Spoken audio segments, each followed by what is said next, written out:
রাজবাড়ী বালিয়াকান্দি উপজেলার হুলাইল গ্রামে দীর্ঘ ৩০ বছর ধরে লাইসেন্স ও অনুমোদন ছাড়াই একটি গুড় কারখানা চালিয়ে আসছেন মিনাল শেখ। বিস্তারিত দেখুন বাবলু শেখের প্রতিবেদনে। বালিয়াকান্দির ইসলামপুর ইউনিয়নের ৭ নম্বর ওয়ার্ডের হুলাইল গ্রামের মিনাল শেখ তার পিতার মৃত্যুর পর থেকে খোলা আকাশের নিচে অস্বাস্থ্যকর পরিবেশে গুড় উৎপাদন করে আসছেন। স্থানীয়দের অভিযোগ, এখানে গুড় মজুত রাখা হয় খোলা পাত্রে, যেখানে ধুলা ময়লা জমে এবং কুকুর ছাগল মুখ দেয়।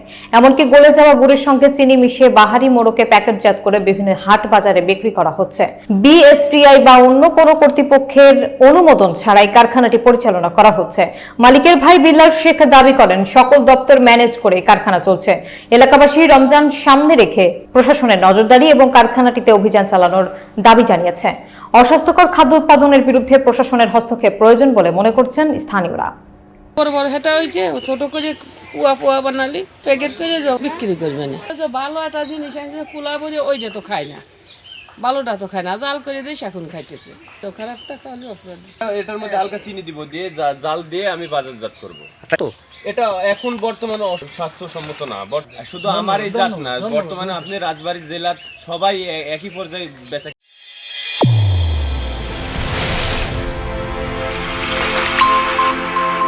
চ্যানেল A1 হৃদয় রেসপন্স।